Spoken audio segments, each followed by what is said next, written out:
Hi guys, we're gonna begin with the new story today, and I'm gonna split it by three parts, as usual, because it's a long story. The Handbook of Hymen. Let's get started.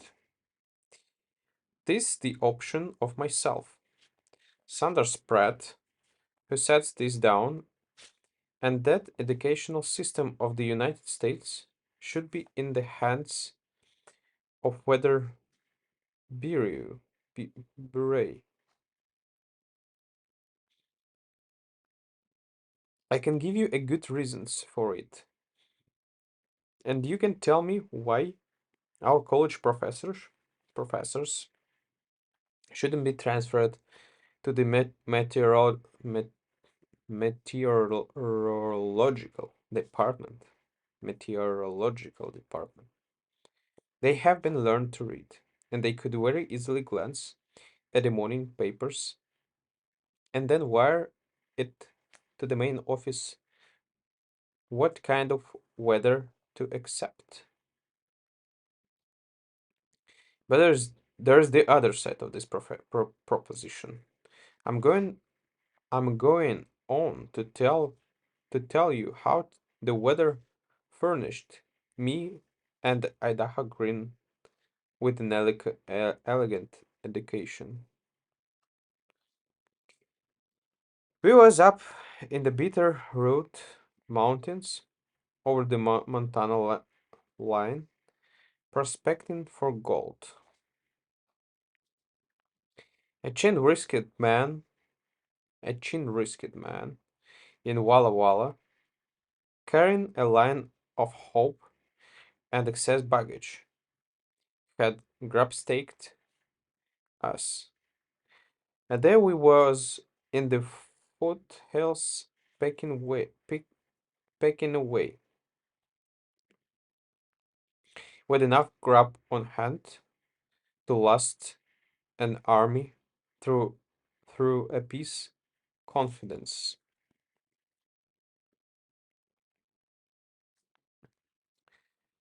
Along one day comes a male rider of the mountains from Carlos and stops to eat 3 cans of green gages and leave us a newspaper of modern date. This paper prints a system of premonitions of the weather, and the card it dealt Bitterroot Mountains from the bottom of his desk was warmer and fair, with light westerly breezes. That evening it began to snow, with a wind strong in the east. Me and Idaho moved camp into an old empty cabin higher up the mountain, thinking it was only a November flurry. But after failing 3 foot on level it went to work in earnest, and we knew we was showed in. We get a plenty of firewood before it got deep, and we had grub enough for 2 months.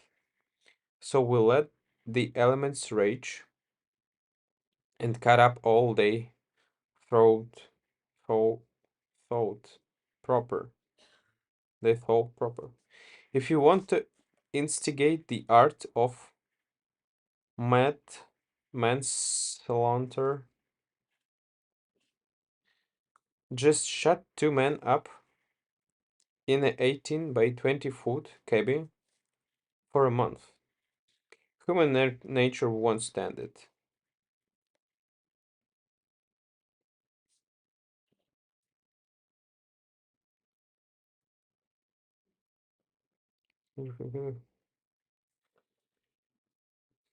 When the first snowflakes fell, me and Idaho Green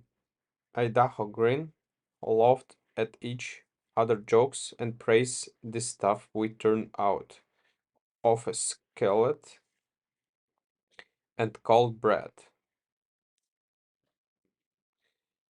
At the end of 3 weeks, Idaho makes this kind of an edict to me, says he. I never exactly heard sour milk dropping out of a balloon on the bottom of a tin pan, but I have an idea it would be music of despairs compared to this at- atten, attenua- attenuated attenuated stream of asphyxiated thought that emanates out of your organs of conversation. The kind of half masticated noises that you emit every day puts me in mind of a cow's cut, only she's lady enough to keep hers to herself, and you ain't. Mr. Green, says I, you haven't been a friend of mine once. I have some hesitations of confessing to you that if I had my choice for society between you and a common yellow, three-legged corpop, one of the inmates of the here cabin would be wedging a tail just at present. This way we goes on the on the on this way we goes on for 2 or 3 days, and then we quits speaking to one another. We divides up the cooking implements, and Idaho cooks his grub on one side of the fireplace and me on the other. The snow is up to the windows, and we have to keep a fire all day. You see me, and Idaho never had any education beyond reading and doing if John had three applies and James five on on a slate. We never felt any special need for a university degree, through we had acquired squared a specific of intrinsic intelligence in knocking around the world that we could use in emergencies, but snowbound in that snowbound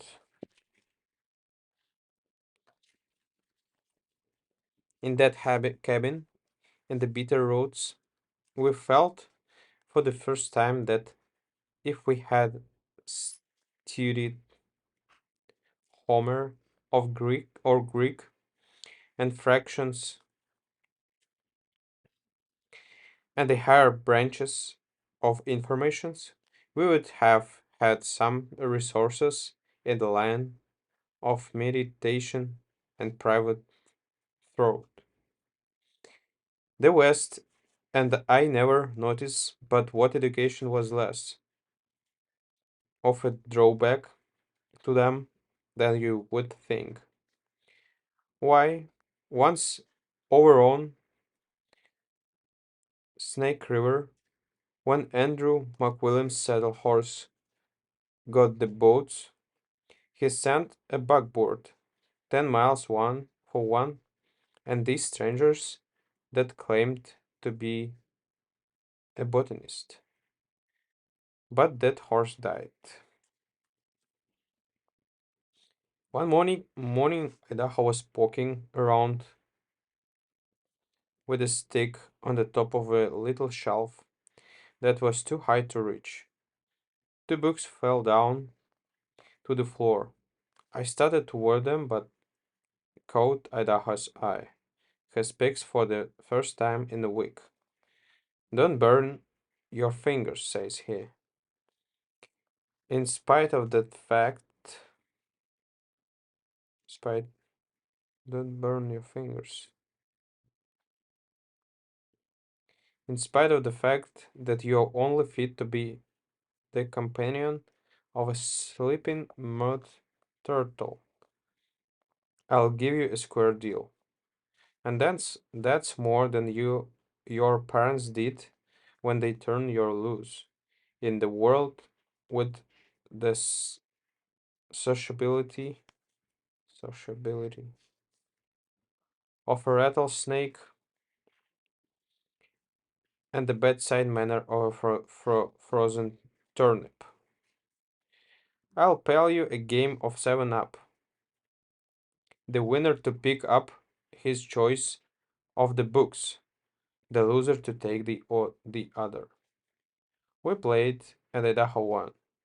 He picked up his book, and I took mine. Then each of us got on his side of the house and went to reading. I never was as glad to see a 10 nugget as I was that book. And Idaho looked at his like a kid looks at a stick of candy. Mine was a little book about 5 by 6 inches called Herkimer's Handbook of Indispensable Information. I may be wrong, but I think that was the greatest book then that ever was written. I've got it today, and I can stump your you or any man 50 times and 5 minutes with the information in it. Talk about Solomon or the New York Tribune.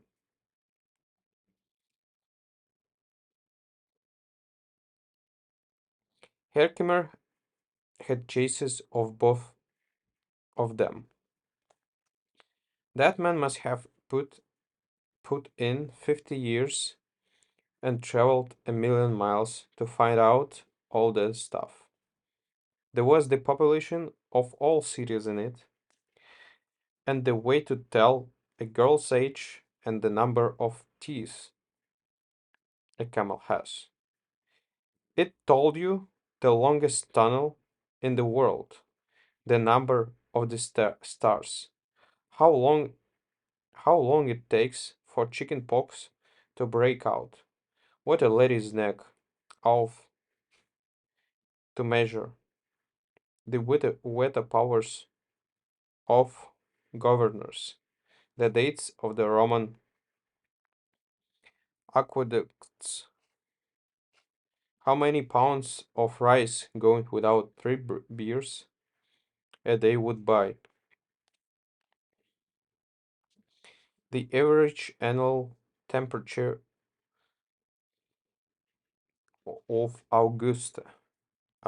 Maine, the quantity of seed required to plant an acre of carrots in drills, antidotes for poisons, the number of hairs on the blonde lady's head, how to preserve eggs, the height of all the mountains in the world, and the dates of all wars and battles, and how to restore drowned drowned persons and sunstroke, and the number of tacks and pound in a pound, and how to make dynamite and flowers and beds. and what to do before the doctor comes, and 100 times as many things besides. If there was anything Herkimer didn't know, I didn't miss it out of this book. I sat and read that book for 4 hours. All the wonders of education was compressed in it. I forgot the snow, and I forgot that me and all Idaho was on the outs. Okay, guys, gonna stop for today and see you tomorrow. Thank you. Bye.